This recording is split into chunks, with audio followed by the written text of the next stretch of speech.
This class today, Nayaswami Asha was giving a small intro for the class last week at Music Academy. Nayaswami Asha, I would like to speak about her a little bit. She's from California, as she already said. And she has been teaching classes in America for last, I think, 30 or 40 years. She met Swami Kriyananda when he was giving a lecture at Stanford University. And then she knew that he's a teacher she was looking for a long time.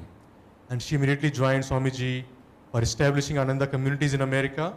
She is director of Ananda Palo Alto community in America, and she lives there. She teaches in the heart of Silicon Valley in California. And I'm sure that we'll all enjoy her lecture today.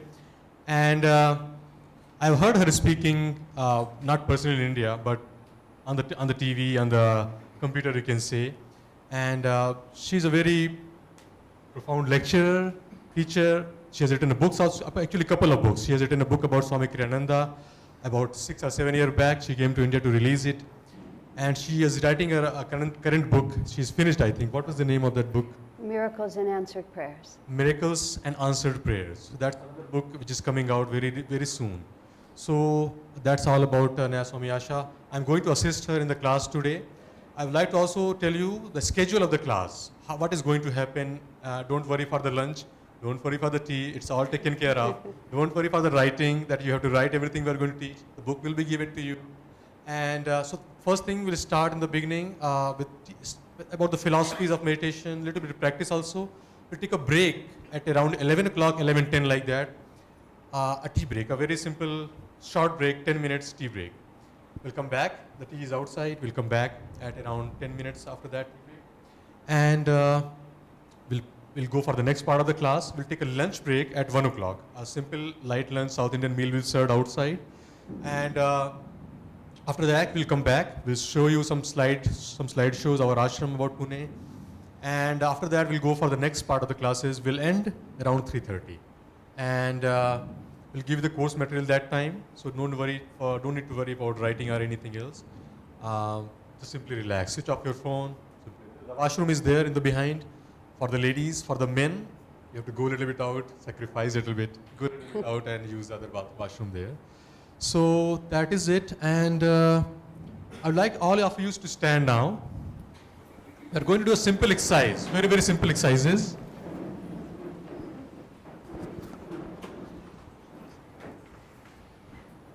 These exercises are called super conscious living exercises.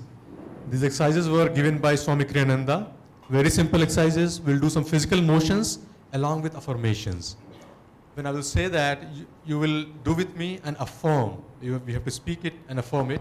And I will see many of you will start smiling. Will start laughing about the silliness we are going to say, but it works. It works very well. So the first exercise is, I'm awake and ready. I'm awake and ready. I'm awake and ready. I'm awake and ready. I'm awake and ready. I'm awake and ready. I'm awake and ready. As I guess, many of you started smiling. That was predictable. Second exercise, again we'll do. I'm positive, energetic, enthusiastic.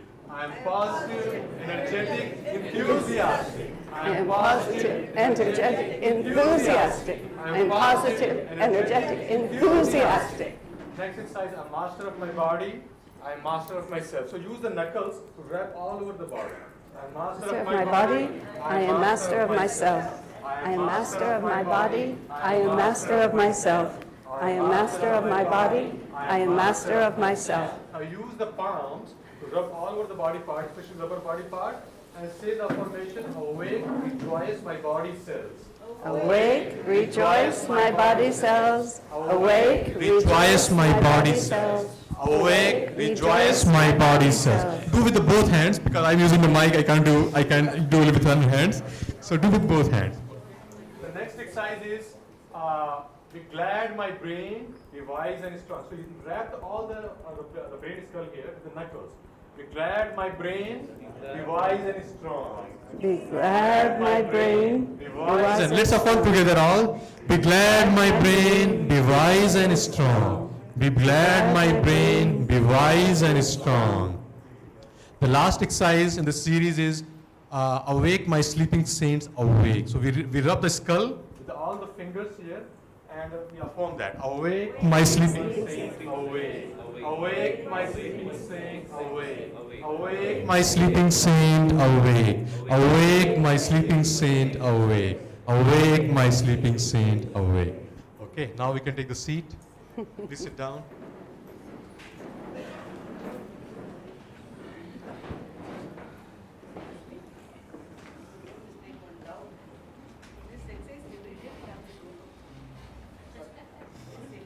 Yes.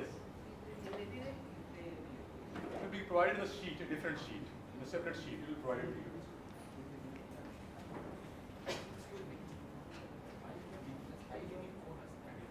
Okay, let me just test it again. Is there echo? Is there echo? Is this good? Is this good? Okay. Are we changing it? Are we doing something about it? All right. So now we are going to take a couple of chants. Most of the chants written by Paramahansa Yogananda. Some chants in English, some chants in Sanskrit and Hindi also. And can we? I don't know if we can project on the screen or not. But the first chant I'm going to take it a very simple chant. The words are: listen, listen, listen to my heart's song. I will never forget thee. I will never forsake thee. So when I chant this chant with me. Okay? Try to, if you want, you can close your eyes, go within inside, awaken your heart. The chants are meant for awakening your heart. Okay?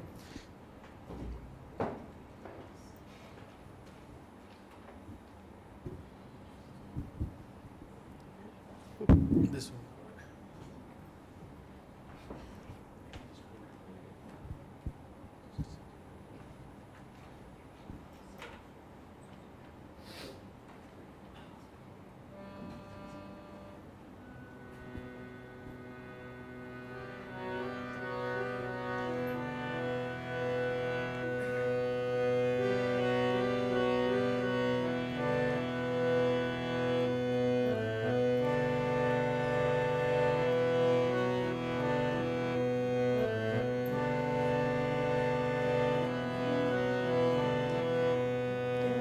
Listen, listen, listen to my heart song. Listen, listen, listen to my heart song. I will never forget thee. I will never forsake thee. I will never forget thee. I will never forsake thee. Listen, listen, listen to my heart song. Listen, listen, listen to my heart song. I will never forget thee. I will never forsake thee. I will never forget thee. I will never forsake thee. Listen, listen, listen to my heart song. Listen, listen, listen to my heart song. I will never forget thee. I will never forsake thee. I will never forget thee. I will never forsake thee. Listen, listen, listen to my heart song. Listen, listen, listen to my heart song. I will never forget thee. I will never forsake thee. I will never forget thee. I will never forsake thee. Listen, listen, listen to my heart song. Listen, listen, listen to my heart song. I will never forget thee. I will never forsake thee. I will never forget thee. I will never forsake thee. Listen, listen, listen to my heart song. Listen, listen, listen to my heart song. I will never forget thee. I will never forsake thee. I will never forget thee. I will never forsake thee. Listen, listen, listen. Listen, listen, listen to my heart song. I will never forget thee. I will never forsake thee. I will never forget thee. I will never forsake thee. Listen, listen, listen to my heart song. Listen, listen, listen to my heart song. I will never forget thee. I will never forsake thee. I will never forget thee. I will never forsake thee. Listen, listen, listen to my heart song. Listen, listen, listen to my heart song. I will never forget thee. I will never forsake thee. I will never forget thee. I will never forsake thee. Listen, listen, listen to my heart song. Listen, listen, listen to my heart song. I will never forget thee. I will never forsake thee. I will never forget thee. I will never forsake thee. Listen, listen, listen to my heart song. Listen, listen, listen to my heart song. I will never forget thee. I will never forsake thee. I will never forget thee. I will never forsake thee. I will never forget thee. I will never forsake thee. I will never forget thee. I will never forsake thee. I will never forget thee. I will never forsake thee. I will never forget thee. I will never forsake thee. I will never forget thee. I will never forsake thee. I will never forget thee.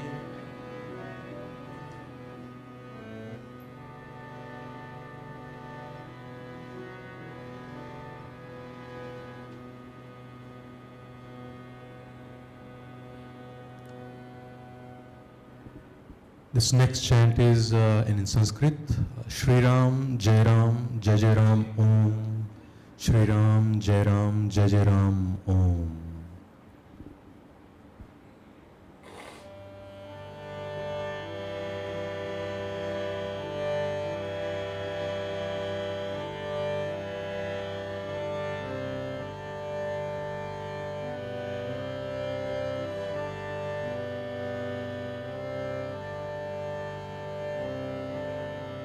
Shri Ram, Jai Ram, Jai Jai Ram. Shri Ram, Jai Ram, Jai Jai Ram. Shri Ram, Jai Ram, Jai Jai Ram. Shri Ram, Jai Ram, Jai Jai. Shri Ram, Jai Ram, Jai Jai Ram. Shri Ram, Jai Ram, Jai Jai Ram. Shri Ram, Jai Ram, Jai Jai Ram. Shri Ram, Jai Ram, Jai Jai Ram. Shri Ram, Jai Ram, Jai Jai Ram. Shri Ram, Jai Ram, Jai Jai Ram. Shri Ram, Jai Ram, Jai Jai Ram. Shri Ram, Jai Ram, Jai Jai Ram. Shri Ram, Jai Ram, Jai Jai Ram. Shri Ram, Jai Ram, Jai Jai Ram. Shri Ram, Jai Ram, Jai Jai Ram.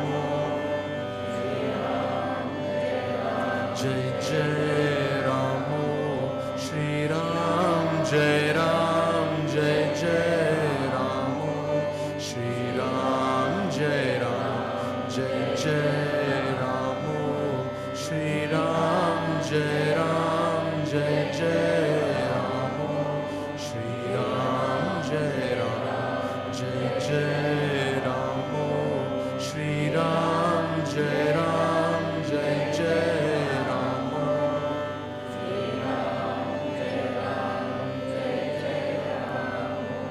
Shri Ram, Jai Ram, Jai Jai Ram, Om Shri Ram, Jai Ram, Jai Jai Ram, Om Shri Ram, Jai Ram, Jai Jai Ram, Om Shri Ram, Jai Ram, Jai Jai Ram, Om Shri Ram, Jai Ram, Jai Jai Ram, Om Shri Ram, Jai Ram, Jai Jai Ram, Jai Jai Ram, Shri Ram, Jai Ram, Jai Jai Ram.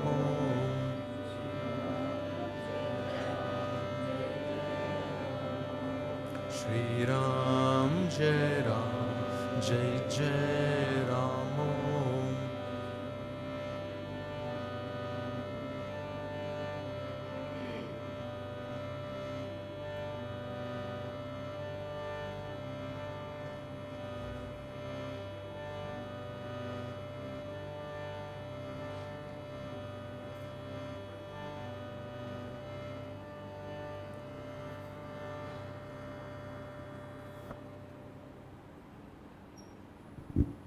Let's sit straight for a moment, close your eyes.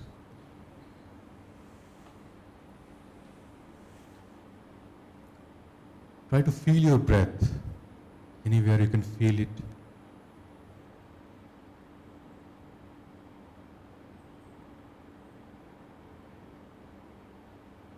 See if you can observe the breath moving in and out. In the nostril especially, if you can.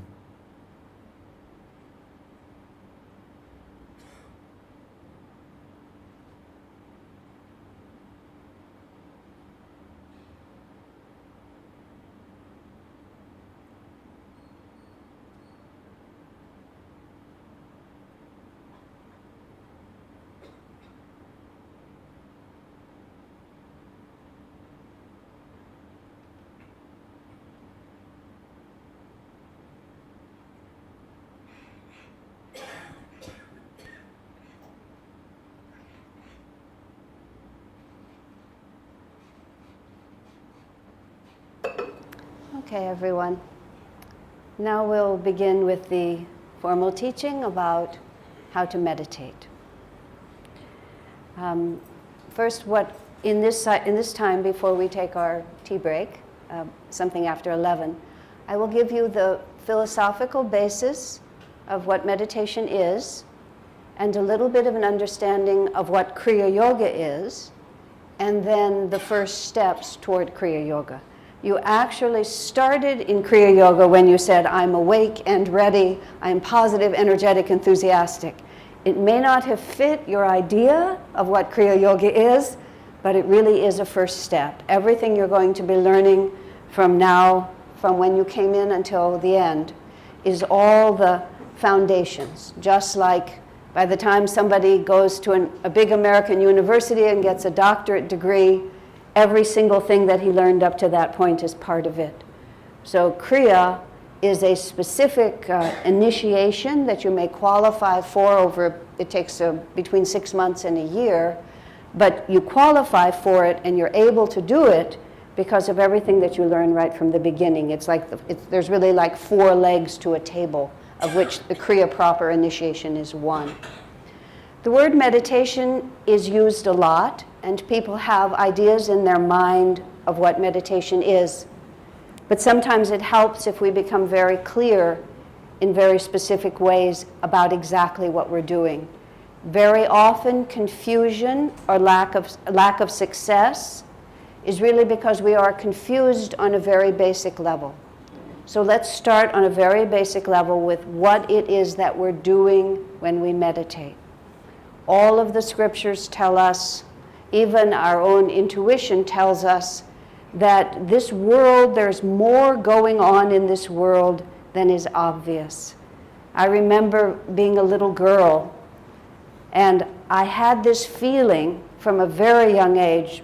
Now I think of it as samskars from having been a yogi in past lives, previous incarnations being a disciple of this path, but growing up in El Paso, Texas, in the United States of America, none of those thoughts were being talked about. But I just had a feeling that there was something much deeper and more important going on. And as a little child, I decided that my parents and my teachers knew what that was, and they were just waiting for me to get a little older, and then they would tell me. And as I got older, the opposite happened. I began to realize that they really basically had no idea either, that they really didn't have any deeper understanding than I did. They were just bigger and had been living this life longer. That was when I became, I think desperate is actually the word. I became very, very concerned about how I was going to live in this world. And just to finish my personal story a little bit, I was always very good at school. It was just something I was born knowing how to do. It never took any effort from me, and therefore it didn't mean anything to me. But I got all the way and was accepted at Stanford University, which was a big deal. And I decided that at such a great university, they would surely know. But within 2 weeks, it was quite clear to me that they were intelligent, they were knowledgeable, but they were not wise. And I wanted somebody to talk to me about the meaning of life and about the most obvious thing in the world to me, which was how to be happy. And it just wasn't enough to say, well, get this job, get married, have these children, get this money. Nobody was ever talking about the whole reason underneath it, which was that somehow it would give me something inside and not merely all of this. So to make a short story even shorter, I flunked out of Stanford. I made top grades and bottom grades, just depending. And then the net result was I had to drop out because I was so not interested. But Stanford gave me Swami Kriyananda by the end because he was invited to speak there. And when I saw him, it was interesting, and I said this at the music hall, most of you were there. He walked into the room. He did not speak. I didn't know if he was educated, uneducated. I'd never met him in my life. But he carried in his aura, well, now I would call it bliss. He carried the only thing that I had ever wanted was this sort of, how could I call it? He had his place in the world, and he was standing in much more reality than anyone I had ever met. And as soon as I saw it, I just said, that's it. That's exactly what I'm looking for. Swami told this story about the man trying to get out of the army, rejecting every piece of paper until he got his discharge notice. Well, Swami Kriyananda walked in and I said, that's it. For many years now then, I have followed him and studied with him and understood what it is that he has. And the great glory of this, you see, is that it's something that belongs to all of us. What the great message of Yogananda for this age is about, and for those of you who wish to stay until later in the afternoon, we're going to do a whole other session just talking about Yogananda's mission. But what he brought, and this was a uniquely American message, which is how we thought he belonged to us until we got bigger and recognized he belongs to the world. But he brought this message. America's, without caste, without class. You can come to America from any background, and if you work hard, you can rise to the highest position. The President of the United States today did not start in a privileged way. He's of a minority race. His background was meager, but America is like that. So Yogananda planted a divine truth, and he was able to plant it in America. Self-realization belongs to everyone, and all we have to do is take the proper steps, and we can have it completely. And he called those steps Kriya Yoga. So what we're doing when we're meditating, we're not accomplishing anything. We're not studying lessons. We're not passing exams. We are simply realizing, and realizing is the key word. When you realize something, it was always there, but you didn't notice. I realize that I am the daughter of a king, and I have a position in the world that I didn't know I had. I can't create that. I just have to realize that, of course, that's a fantasy. But what we're living in, we think that we are defined by these bodies that we live in. We think that we are limited by the senses that we use to perceive this world. We think that we're limited by our age and our culture and all these things. We don't realize who we really are. Meditation is the doorway through which we can realize who we really are. The greatest realization is self-realization, self meaning the divine within. These are principles that have been part of your culture forever, but the doorway to it has been obscured over time. So the principle of meditation is based on the idea that there are fundamentally, and this is a simplification, but there are basically 3 levels of consciousness that we are working with all the time. We talk about the subconscious, we talk about the conscious, and we talk about the superconscious, okay? In Western psychology, subconscious has a big meaning, but let's forget what Western psychology says and let's think of it more as we understand it in the tradition of Sanatana Dharma. The subconscious is everything that's happened before now. And in the West, where they don't believe in previous incarnations, they try to explain everything from what happens to you from the time you come out of your mother's womb. In fact, they make a whole psychological system of getting out of the mother's womb as the cause of a great many things that happen. Truly, it's a little silly, but that's just what they have to do because that's where they start. Here, we can speak more easily about previous incarnations. Everything that's happened to us before has created certain impressions deep within our consciousness that caused us to be born in a certain place, under certain conditions, with certain attitudes. We're oriented in a certain way. Speaking just in one life, if you have a positive upbringing, you have a positive orientation toward life. If you have a privileged upbringing, if you have an abusive upbringing, you're oriented in a certain way. You can imagine that's a lot of stuff. Not only what we can find out in this lifetime, but all those things that happened in previous lifetimes. I was sharing in an informal gathering in my living room back in my home in Palo Alto. It's not my home, it's where I live. I don't have a home anymore, but it's where I live. And I was just sharing with people this experience that I had. My husband's name is David. We are in this work together. We're both Nayaswamis, and we run our temple together. You will often hear me speak of him.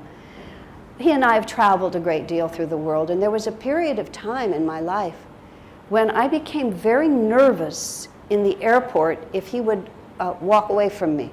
If I was at the gate waiting for the plane to come, I would love a bottle of water. Is that possible? Or a glass of water or something. I would become very nervous about him leaving me. Now, he's an intelligent man. He's not going to miss the plane. But I would become unreasonably anxious. At first, he disregarded me, and then he saw that I was serious, that I really was afraid. I was just telling this story, and I gradually got over it just with common sense. I'm telling the story, and this woman says to me afterwards that she had a vision of me as a little girl being the daughter of a widowed father, and the father couldn't take care of me, so he took me on the train to another town and just left me there. And that, my panic in the airport was because of being abandoned as an 8-year-old child in a railroad station. To my dismay, I felt it. I felt the fear of being in the railroad station. I mean, I felt all of it. Interestingly, I had 2 thoughts simultaneously. One, that it was a very difficult lifetime, and 2, that it was a very important lifetime, that I learned many things I needed to know from that. But I thought to myself, subconscious mind has to be respected. Just think of all these things that are coming up. Okay, that's the one side of it. Now I'm going to go to the other side, which is superconscious. What we have to understand about subconscious also is that it can rearrange the past for us. When we sleep, we have interesting dreams sometimes, but the only thing that the subconscious can give us is what it already knows. It can't create anything completely new. It can just rearrange the information. And sometimes that's instructive. Like my friend telling me that she had this thought of what my life experience, whether it was true or not, it actually taught me something. But the subconscious is not in itself creative. It doesn't take us any place that we haven't already been. That's the job of the superconscious. The superconscious is the side of us that expands out to infinity. And this is where we're going. This is not where we've been, but where we're going. And where we're going is upward to infinity. And it is through the superconscious dimension of ourselves that we unite with infinity.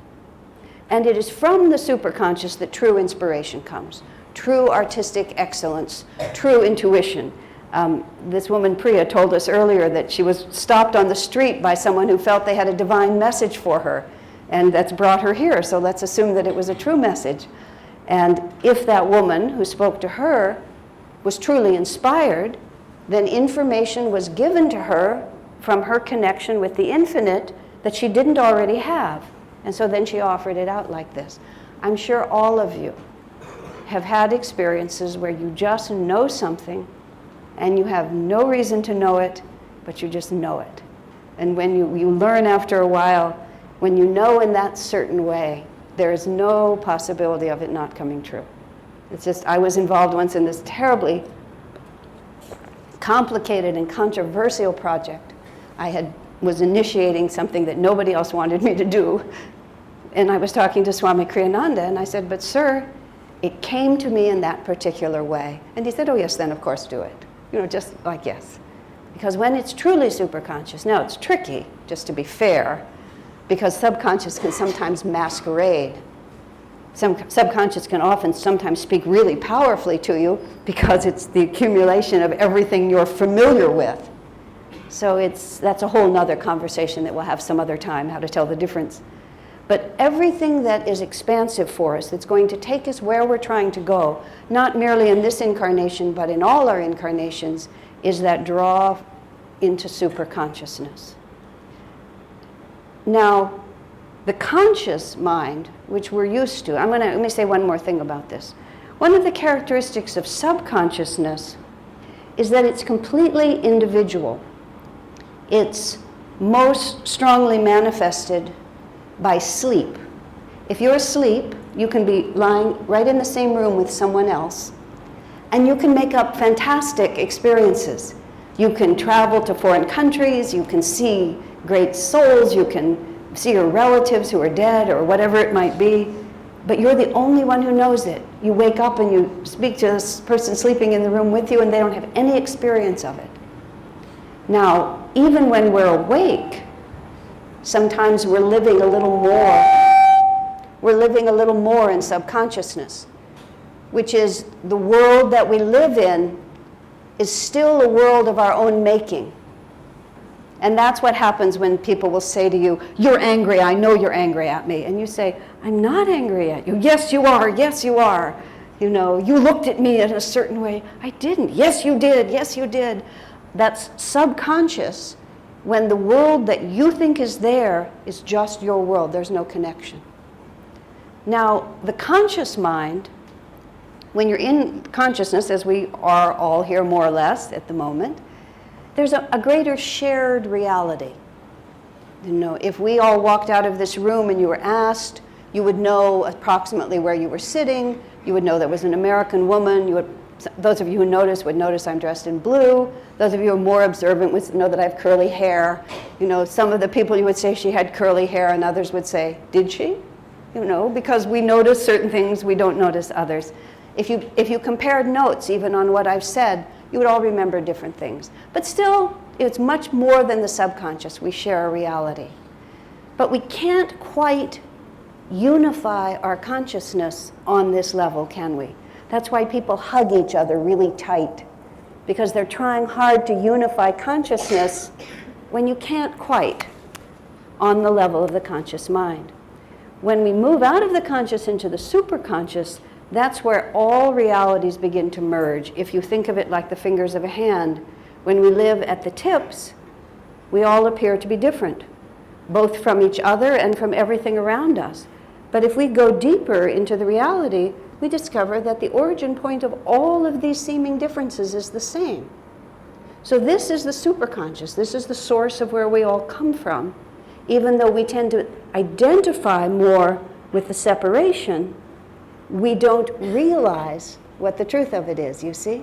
Merely because we don't know it doesn't make it untrue. Now, in our normal life, the conscious level is not really a thing unto itself, because we are never uninfluenced. Something is always influencing us. The way Yogananda puts it in Autobiography of a Yogi, he says, thoughts are not individual, they're universal. And we merely pick up levels of consciousness that are there to be attuned to. Okay? So we live in the conscious level, and all of our subconscious impulses are pushing on us. My, let us say it was true, memory of having been abandoned in the railroad station suddenly makes me frightened when my absolutely reliable husband walks away from me in the airport. It's completely not really happening, but because of my subconscious influence, I think it is.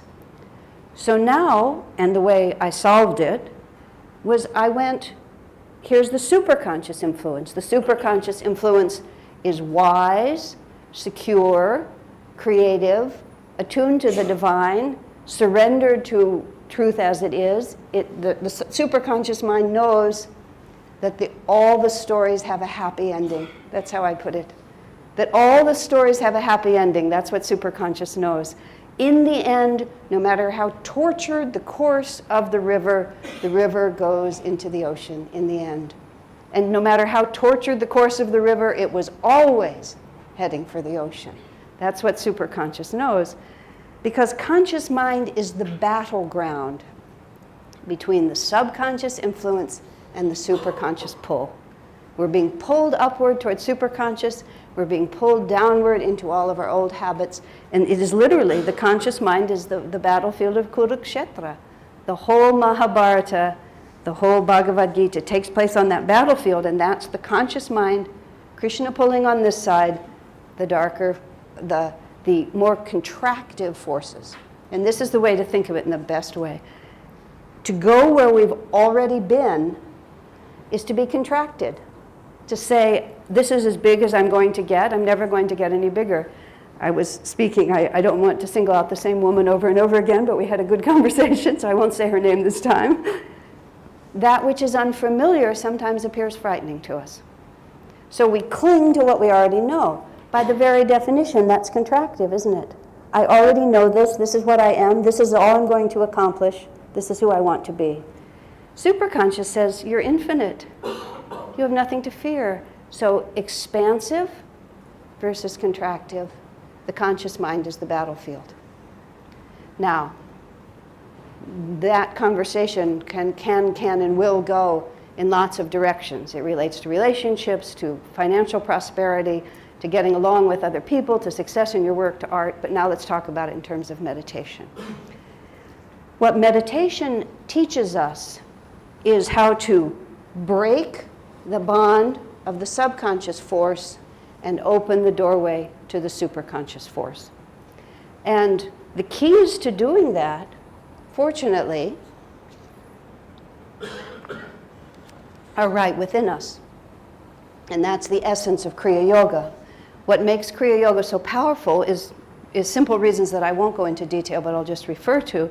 You know, all of you know the energy that flows up and down the spine, the Kundalini energy, the chakras, where the vrittis of the whirlpools of past commitments and experiences, the whole subconscious reality is really a description of the chakras in the spine, the vrittis that are holding our energy, and they have a vritti as a moving force, and it magnetizes our consciousness into it. That's why we are the way we are. That's why it's also difficult to escape, because we try to lift our consciousness in a certain way, and those vrittis are just spinning along and they just grab it again, which is why you sit down to meditate, you're determined to pray, and all of a sudden you're thinking about the argument you had with your daughter in the morning, right? Or you're thinking about this desire that you have to get that new car and how much money would it take. Oh, I forgot, Om Guru, Om Guru. And then you try it again and it floats out and another one of those vrittis comes up and eats you. This is, don't worry, this is what the practice of meditation is. That's what we call it, practice. You just keep practicing, you keep trying, because this is the battleground that we're working with. But the reason, what Kriya Yoga in its ultimate expression really does for us is it works directly on the energy in the spine to dissolve those vrittis. Because once you dissolve those vrittis, then there is no energy pulling you away from superconsciousness, because conscious is the battleground, superconscious is free, the vrittis represent our past commitments. Dissolve the vrittis directly, and then the energy automatically, the river automatically flows to the sea, because that's where the river is determined to go. Planted within us are certain doorways into dissolving those vrittis and to enabling us to concentrate. And the foremost method, which is used by virtually every teacher of meditation that you will ever encounter, because if someone tells you that they have created something entirely new about human consciousness, I would be a little suspicious, because human consciousness has been the same since we were manifested from the divine. But sometimes, as I was saying earlier, there's ways to express it that make more sense in the moment. So what Yogananda has done with his teaching is he's taken a vast amount of tradition and refined it to just a few simple principles that are the essence of it. So the essential doorway to escape from the influence of our vrittis and to move more into the superconscious is the power of the breath. The breath is a very interesting reality within us because it's right between a conscious force and a force that happens to us. We can influence the breath. We can do measured breathing. We can hold the breath. We can breathe faster. We can breathe slower. But you can't commit suicide by holding your breath, because if you hold your breath with your willpower for as long as you want to, at a certain point, your brain will become oxygen deprived, you will pass out, and then you will begin to breathe again. Because it's not, except for yogis, which is something different. For the ordinary person who isn't trained yet in these things, we can influence the breath, but we can't control it. Now, yoga teaches us that the breath is also the connecting link between the source of our life and our life as we experience it. It's one of those keys that helps us to realize who we are. It was planted in there by God, and it has a certain divine physiology about it. When a baby is born, the concern everyone has is for that child to take its first breath. Because no matter how perfect the little body looks, until that child actually inhales, there's no certainty that that body will ever be animated. And interestingly, and they say if you're going to actually really chart the horoscope accurately, it's when the first breath is taken. That's the beginning of the horoscope, because that's the beginning. Paramhansaji says that the reason the baby cries with that first breath is not because the air hurts his lungs, but because he realizes that he is incarnated again. And he says, oh, here I am, a whole physical incarnation again. And so he protests at that moment. What am I doing here? How did I get back here? Because in the astral world, our vrittis draw us back. We're having a perfectly good time, and then all of a sudden we sort of see that a Pizza Hut is opening in our old neighborhood, and we remember the delicious taste of pizza from the time that we lived in Italy. And then we see that cute little girl who married my neighbor is incarnated over there, and then we see that this womb is open in this lovely mother that I always wanted to have, and pretty soon we find ourselves inhaling, and there we are with a new body. And then, of course, when someone dies, the last thing that happens, if you've ever sat with someone when they die, the last breath goes out. Very interesting. I sat with my father, and I've been with a few others who have passed away somewhat slowly. There wasn't a sudden passing. And in the last hours, at first, in the last hours, the person struggles to inhale like this. And then so that they'll be, if they're lying on a deathbed, they'll go like that. And then all of a sudden they struggle to exhale. If you're ever sitting there, that's the moment when they're about to go, because suddenly they'll start going, and then they'll take a very short inhalation. And then the next inhalation will be long. It's like the body's trying to escape. And then finally they'll succeed, and that last breath will come out. And in between, the breath is the key to life and the key to who we are. So the meditation technique that I'm going to teach you, which is essentially the first leg of the four-legged table of Kriya, is to become conscious of the breath. The other benefit of a breath-based meditation technique is it's no equipment and you have it with you all the time. There's no point in your life ever. You can be buried in an underground prison, and as long as you're alive, you still have your breath.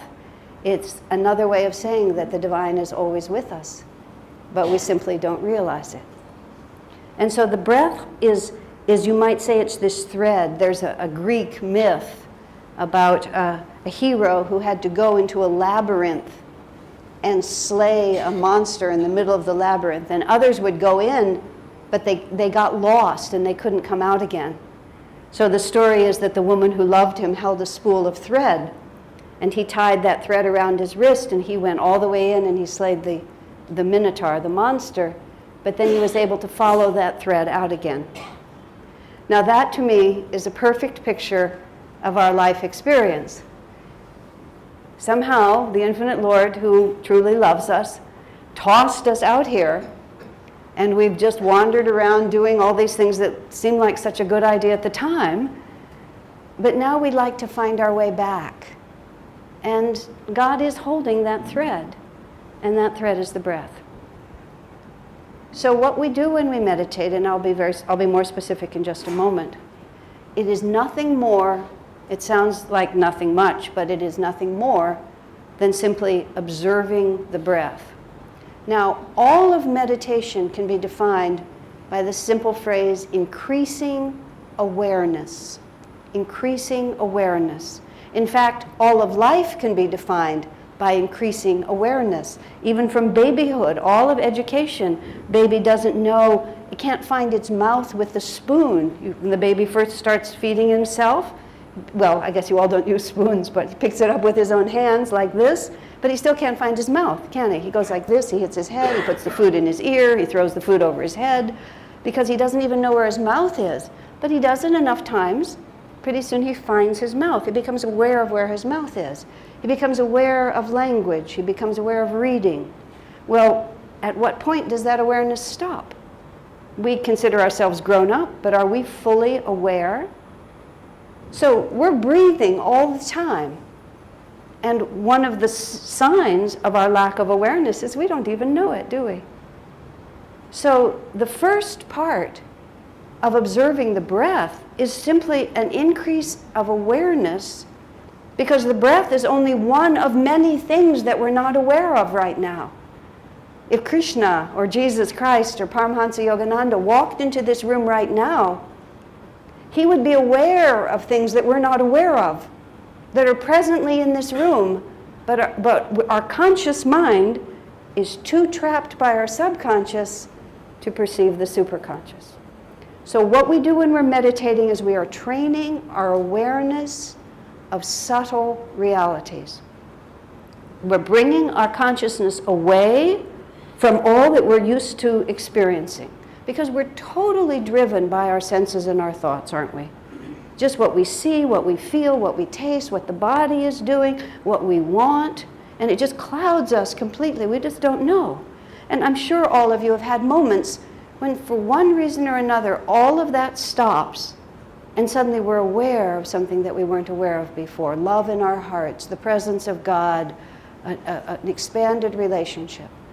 So we watch the breath, and what the breath does for us is it withdraws us from all of this sensory stimulation and puts us in attunement with the fundamental flow of who and what we really are.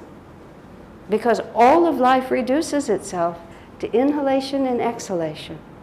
And when we think of life as just these constantly moving waves, which is what we really experience, the closer we come to the center point, everything can be understood better from the origin.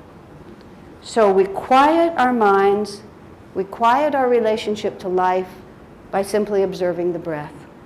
And in the essence of this practice, we do not influence the breath, although we'll do some exercises to influence the breath just to get us in tune with it. But in the practice itself, it is an exercise in awareness. Now, that's a very important point to realize, because what you may be aware of is that you have a very hard time staying aware of your breath. But even that is an increase in awareness. So there's no success or failure, because this is a practice to become aware. And we may become aware of how restless our minds are. We may become aware of underlying anxieties that we have. We may become aware of pains in our body that we didn't know were there. We can become aware of suppressed feelings that we didn't know about. But what we're doing is we're quieting our consciousness, bringing it to the center, and you see the breath runs also right through the center, which is preparing us for the practice of Kriya as we get into it later. So we're centering and interiorizing and ultimately elevating our consciousness. Centering, interiorizing, elevating, all of which is increasing awareness. So we watch the breath as it flows in and out. Now, inasmuch as this is an exercise in awareness, this is not about imagination, we have to be able to actually find the breath somewhere. So sometimes you can only know you're breathing because you've got your hands on your ribs and you can feel it. Sometimes we can feel the breath, and this just as a detail, we practice this with the mouth closed, breathing through the nostrils. Sometimes we can feel the breath as it comes in through the nostrils. Ideally, we gradually become aware of the breath here, where it enters the cavity of the head, because that also brings our attention to a focus here at the spiritual eye. I mean, all of you know of this point, all of the initiations and marks, and even women in the morning, put the mark here, because this draws our attention to what is really the origin point of our superconscious self. The ego, the conscious self, is located here at the medulla. The positive pole of that is the spiritual eye. Most of us live identified with our body and our egos, and our consciousness is here. That's why we feel like we're looking at the world through our eyes. It's because our consciousness is centered at the medulla. But the spiritual eye is the positive pole of the same chakra. And we bring our attention from there to here. And breath helps us to do that, because as we get more deeply aware of the breath, we become aware of it not only as a flow of physical breath, but also as an inflow of energy right at this point. So the practice is to become aware of the breath wherever you can become aware of it, gradually, if possible, bringing our awareness at least to the nostrils and ultimately to here. All practice of meditation should be done with the spine straight, because the energy flows up and down the spine. This is not so easy to accomplish for many people. Whenever I say that, everybody quietly shifts a little and tries to straighten their spine, always. Many of you are sitting comfortably on the floor, and I'll make some comments about that. There's a tendency slightly to lean forward. Sometimes it's better if you sit on a cushion, even though you would not normally do so, because it helps raise your spine up. But it keeps your spine straight. All meditation should be done with the spine as straight as possible. And we shut off all stimulation. We don't listen, we don't look, we don't taste, we just sit. Okay? And we sit in a way that's comfortable, either with the hands together in your lap like this, or open in this way. It's better to meditate either closing the circuits by joining your fingers, or if your hands are separated with your palms up. And even if you put them together, you could put them like this. Any of these postures will work. Sometimes you'll find that mudras form. You can choose to form mudras if you like. I often find that when I sit just with my hands open, that the fingers just join, because the mudras are an expression of energy, and these things happen. All of these are aids, and as we progress through this day, and also if you take subsequent classes, we can talk about it. But the most important thing is to sit comfortably, because no one in the West could sit on the floor. Yogananda always taught everybody in the West to meditate on chairs. And he promised that God realization was just as attainable through chairs, so you don't have to worry about it at all. It doesn't matter. The only thing is to be comfortable, because what you want to do is forget the body. So we're sitting in some way that is comfortable in a receptive posture or an inwardly created posture, using the hands in that way. We are observing the breath. We are simply watching it flow wherever we can actually experience it. This is not imagination. Now, all of that is very much to the good, but I suspect all of you will still have active minds, just as I have, and that you'll find that you can observe the breath and you can just have your mind be so busy doing so many other things at the same time, multitasking, no problem, right? But what's happening is we're in the conscious level, and all of those subconscious realities, everything that we've been, are still pulling us, and we can't really follow the breath where it's going to take us. So we add to this practice a mantra. And the mantra is both because it has power itself. It has power both in the sound of the mantra and also in the meaning of the mantra. And also, quite simply, it occupies the mind. You know, there's no such thing as an empty mind. And there really shouldn't be an empty mind. Meditation with an empty mind is not really meditation. You need to be going somewhere. And it's not possible to empty your mind. What you need to do is you need to replace what's going on in your mind with something that is going to pull you more towards superconscious. Because remember the very simple principle that we started with. The conscious mind is the battleground between the contractive reality of everything we have done up until now and the desire to expand into a reality that is our true destiny. And so when we sit to meditate and we find our mind going everywhere that it usually goes, maybe in a slightly more elevated way, but still, nothing really terrible is happening except that the battle of Kurukshetra is taking place on the field of your consciousness, and all of your past, the subconscious side, is just pulling you back into it. Oh, you're sitting and trying to meditate. You're trying to think of God. You're trying to follow the breath into its infinite potential. Let me talk to you about something else. Let me talk to you about your day. Let me talk to you about your family, about your aspirations, your fears. Let me talk to you about that great meal you're going to have when you ever finish this meditation, right? And nothing is happening except what would happen, which is I'm trying to go this way and it's trying to go that way. And so it's very important in the practice of meditation to become completely relaxed about the fact that this happens. You're just like everyone else. But controlling the mind is, I mentioned I grew up in El Paso, Texas. I went to California soon after, so I didn't live there that long, but I lived there long enough to ride horses, not with the little English saddles like you see, but with the big Western riding saddles across the desert and across the Rio Grande River. It was really quite fun. And sometimes the horse gets the bit in his teeth. That's what it's called. The way you control the horse is he has this uncomfortable thing in his mouth, and when you pull it, it causes him to respond. Every so often, a horse gets ornery enough and smart enough at the same time that he realizes that if he takes that metal bar and clamps his teeth over it, then first of all, he has control over it, and it's not uncomfortable anymore, and you're helpless. That's the horse gets the bit in his teeth. That's exactly what it is. And the only way you can work with that is you just have to just keep working with it for a while until you finally sort of get it loose. Now, when the horse gets the bit in his teeth, and in my case as a child, it was usually to turn around and go back to the stable, you just have to start somewhere. You can't just let go. You just have to start somewhere. But your first effort to gain mastery over that horse is completely ineffectual. Nothing happens. But your ultimate success is based on the fact that you don't quit. So when you first start meditating, sometimes people are very, very fortunate, and immediately they just take to it. Most of us are not so lucky. Most of us have to realize that we have to start. But you see, your mind, our minds, are running wild right now if we don't meditate.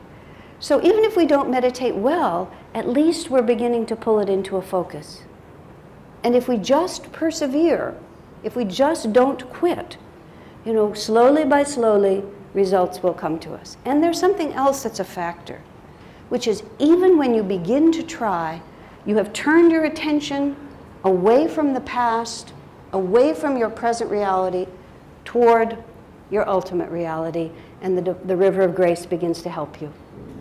You know, when you start trying to learn something new, there's this great force that comes, especially we've been running away from home in a very true sense spiritually, and as soon as we turn back, our Divine Mother and our Heavenly Father begin to pull us.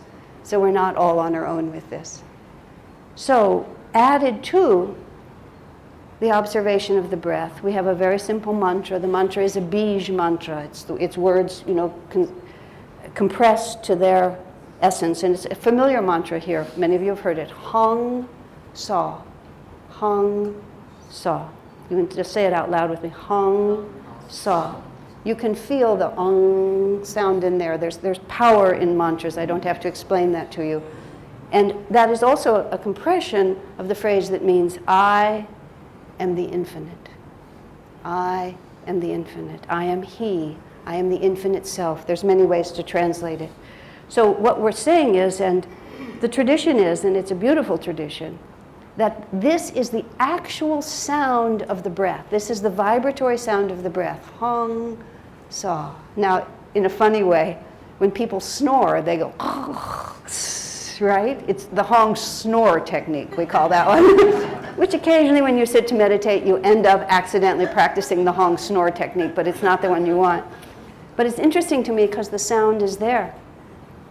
And now when we say this mantra, we don't say it with our lips. I only had you say it just so you could hear it. We say it only with our mind. And it corresponds to the inhalation and the exhalation. Hong with the inhalation, Sau with the exhalation, entirely mentally. But what it also helps us do is it helps us keep track. The breath is coming in, the breath is coming out. So that occupies our mind. Now the challenge of meditation is to concentrate in the moment. And so instead of saying Hong and then thinking about 6 or 7 other things at the same time, we need to fill our entire consciousness with just that one sound as the breath comes in, and then as the breath goes out, Sau. Hong, we inhale the divine power, and then we surrender more deeply into that power. Hong Sau. And then we add to it one more element. So we're physically sitting upright, we have our hands in the proper position, we're becoming conscious of where the breath is flowing, we're occupying the mind with the sound of the mantra, which in itself transforms the vibrations of the mind. It's not incidental. It turns the vibrations of thought into itself. Then we have to add the feeling quality to it, because without feeling it becomes extremely boring.